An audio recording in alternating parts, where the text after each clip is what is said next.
The Melbourne State Parliament Building has witnessed many significant rallies.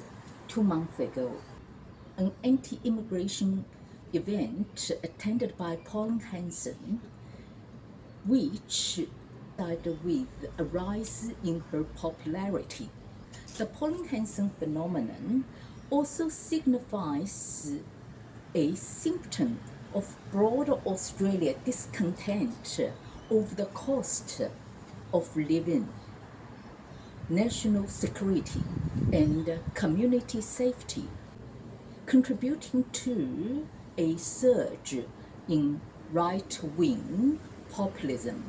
Trend was also evident in the last federal election, the declining of the Green voters due to its radical policies, perceived impact on energy and living cost. Furthermore, this right-wing movement mirrors a global shift towards prioritizing national interests as globalization wanes, leaving some countries like Australia feeling a loss of identity and setting back their national economic development.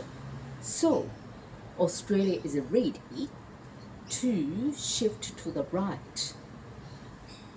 Anti-immigration rallies have sparked debate about Australia's national identity and its approach to immigration, and some have even branded it as a racist act.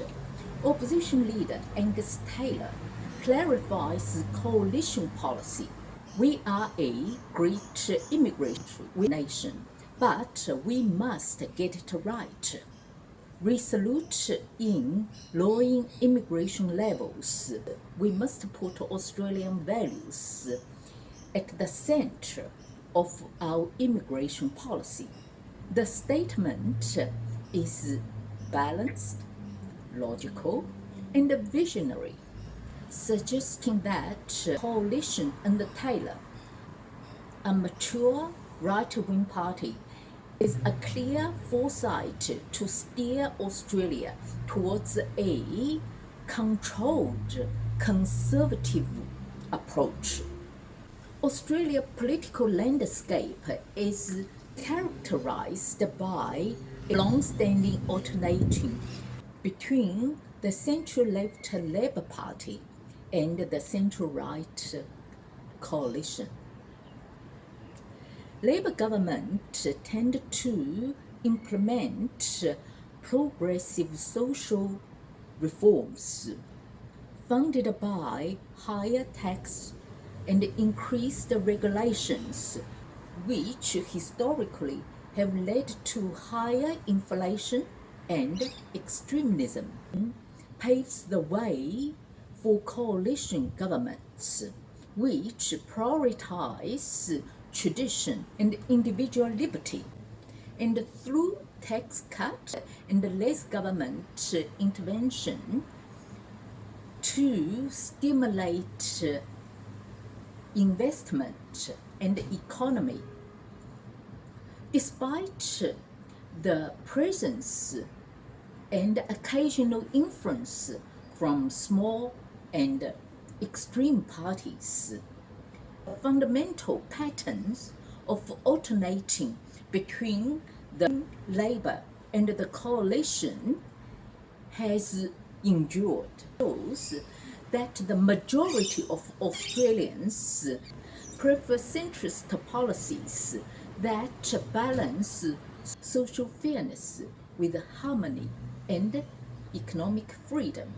For decades of left-wing policies, heavily influenced by globalism, led to Australia's economic decline, cost of housing and living soaring, and inflation reaching 3.8%. The national debt now exceed 1 trillion. Australia is trapped in a detrimental cycle, relying on large-scale immigration and increased debt to support an expensive social welfare system. Its unrealistic policies, particularly on energy and industry, stifled industrial growth while damaging the existing sectors. Australians are dissatisfied. Echoing a pioneer of modern economy and philosopher, Adam Smith once said, "No society can surely be flourishing and happy, of which a great part of the members are poor and miserable. Who then can lead Australia out of this downward spiral?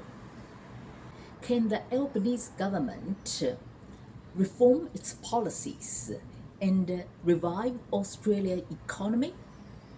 Or it is Taylor's historical mission to save Australia from bankruptcy in the 21st century?"